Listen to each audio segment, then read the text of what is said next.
got something to tell you. I've got something to say. I try but become tongue-tied around some people. I've only had one drink, but So Jacob, you were on The Voice 2020, but then it's like COVID right after. Yeah. And just like, I think people, I don't know, I'm curious to know, like, what was that like to be like in this like national spotlight? Yeah. In this like place where like millions of people are listening to you, and then the world shuts down. It was definitely like a big like build up plateau fall off, you know, which is disappointing because like that being on the show was like very unexpected for me. Like I was not, I got asked to audition. How did that come about? I just got a cold email basically that was like, hey, do you want to try out? And I thought it was spam and I never responded. And then they emailed me a second time asking me if I would audition. It was someone from the show. Yeah. Which was flattering, you know. And then I was very hesitant to doing it. And my roommate, Charlie Porter, he's a phenomenal Grammy-winning trumpet player and composer, my best buddy in the world. He was like, do it. Come on, just do it. Yeah. And I was like touring full time at that point. I had toured for like 6 months in 2019 for my first solo record I put out. Yeah. And I was like, yeah, I guess I'll just try it. So I went and I did the audition and I didn't think anything of it and I left. And then a month passed and I was in the Midwest starting a solo tour and I got a call like, hey, this is such and such from The Voice. We'd love to fly you to LA. Yeah. And it was just like, oh, damn. Okay. Well, I was like, I can't. I'm on tour right now. And I really played hard to get, which was hilarious. Hey, way to be. Like, that's the way to do it. Like, well, they were like, sorry. They were like, can you fly out for like 3 days? And I was like, no, I'm on tour right now. And they're like, even if you have 2 days free. And I was like, well, I'm supposed to stay at a friend's cabin in Minneapolis, but I really want to do that. But I guess I could red eye out. And they're like, okay, cool.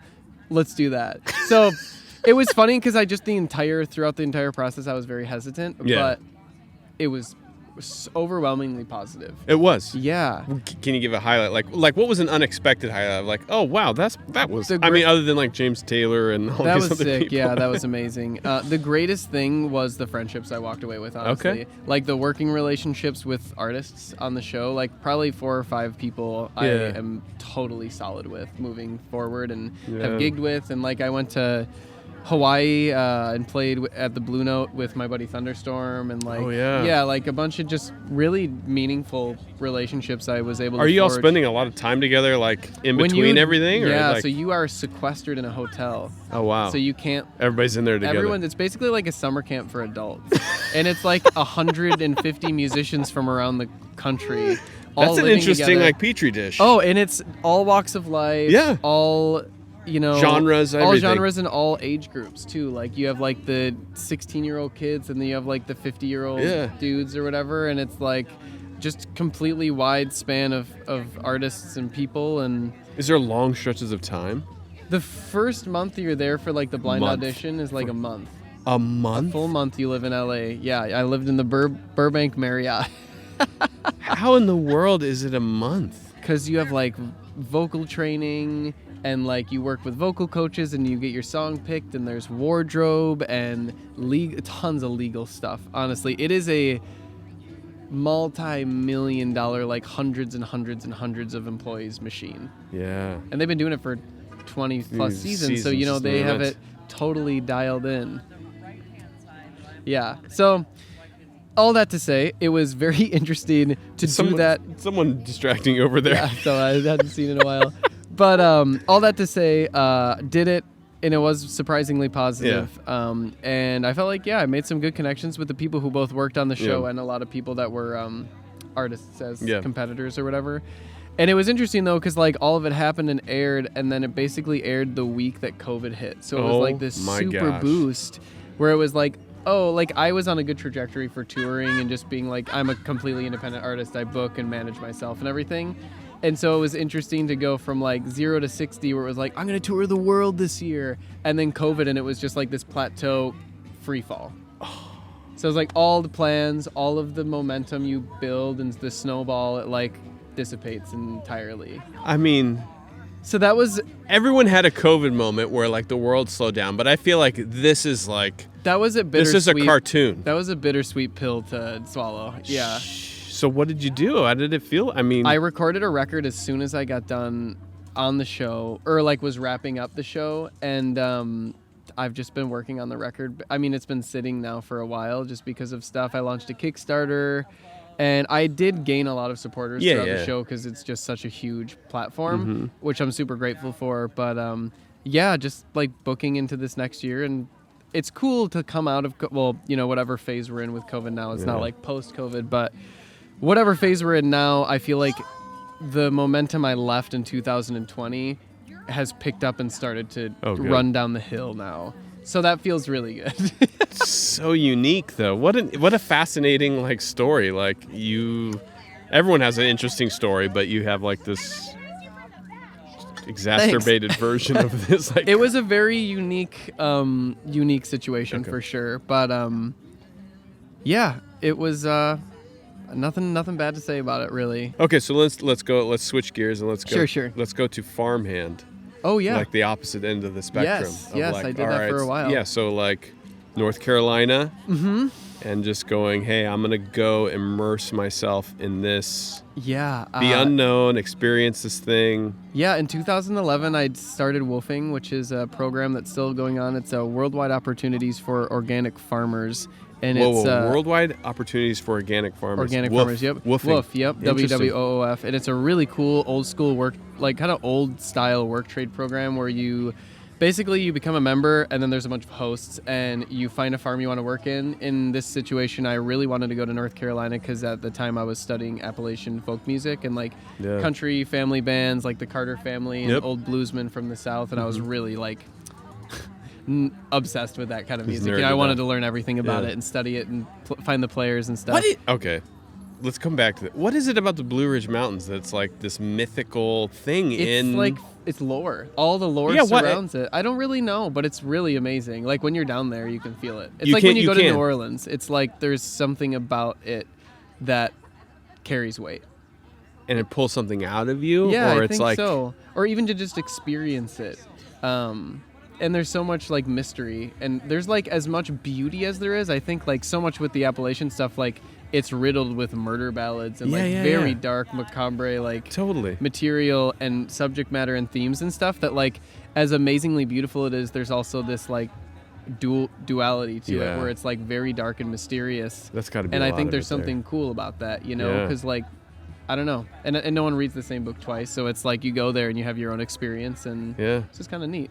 Would you pick a song that you're going to sing tonight and tell us a little bit about, like, just unpack a little bit of the story behind it? Yeah, absolutely. I think the song I chose to talk about was a tune of mine. It's the most recent single I released. It's called Tricks. But yeah, I wrote this song Tricks when I was doing my residency, so I was just alone in a cabin for 2 weeks. Yeah. And I wrote this song, and it's kind of like a love letter song. It's very much about being infatuated by a person in the sense of like they've almost cast a spell on you where you hold no power over them, but you're okay with it. You know, like you're almost self-aware of how enamored by this person you are. And that's kind of the song in a nutshell. Like it just talks about waking up with them and like the smell of them making coffee and just like, I'm like under your spell and I'm down with it. Totally fine with it. I'm totally okay with this. The chorus is like, baby, come and play your tricks on me tonight. And I think there's just, something about like that, I don't know, that connection, like that deep connection of infatuation. Yeah. Because usually that's kind of unhealthy, you know? Like usually that doesn't foster a very healthy boundaries in relationship. But I think feeling that way, but also being self-aware of it. That's exactly what I was going to say. It's this element, this awareness of you're like, I know what you're doing. And it's totally fine. I'm going to allow it. I'm good with it. Yeah, and I think it could go both ways too, because the chorus has this line where it's like, the verses are very much about like being under the person's spell, and the choruses are like, hey, call me and I'll be there.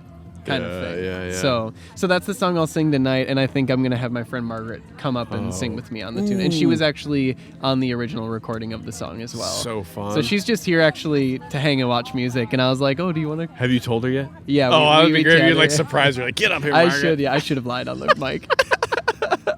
But that's great. Yeah, man. I love it. Thanks for talking with us. Oh my God, absolutely. This Thanks is so for having fun. me. Yeah, it's such a fun setting. And oh my God, I know. I had like the overcast weather kind of put me in a funky mood today, and then as soon as I got on the property, I was like, oh, okay. Here we go. I feel much more at ease. Let's go. Yeah. Cool. Totally, dude. Thank you so much. Yes, man. absolutely. Appreciate it. Yeah. This is a tune called Tricks, and I hope you guys enjoyed it. It's been a real treat playing for y'all tonight.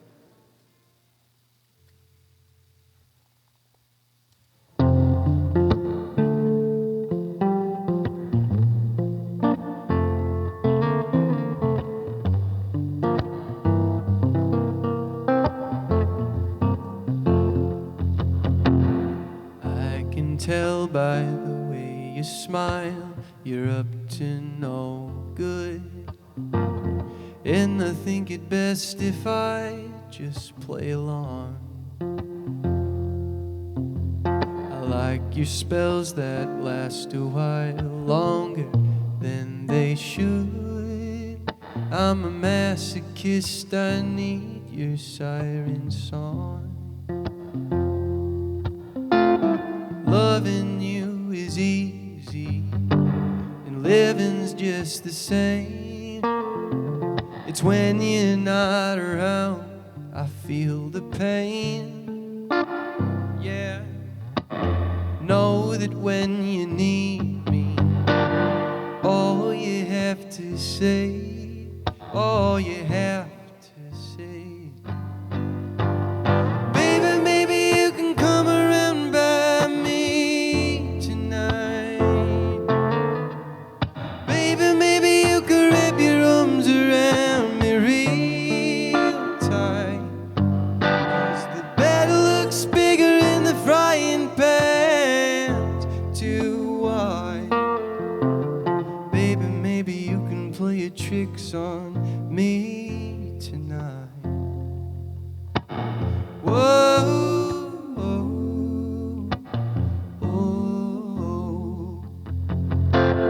I can smell the coffee beans you brewed up this morning. I can feel the weight of your skin. We stayed up later than I know the moon can afford, but those waking hours just feel so fleeting. Loving you is easy, and living's just the same.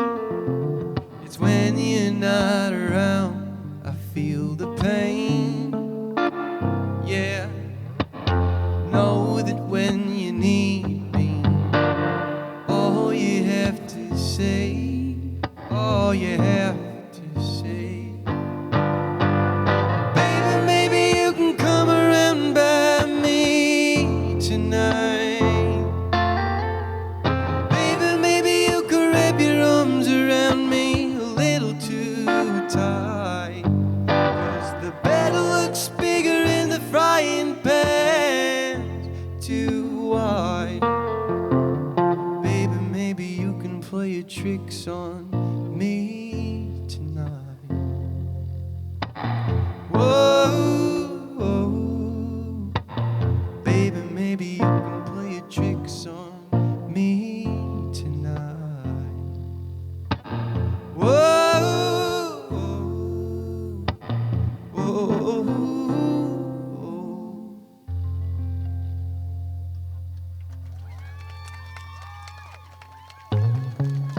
I got something to tell you.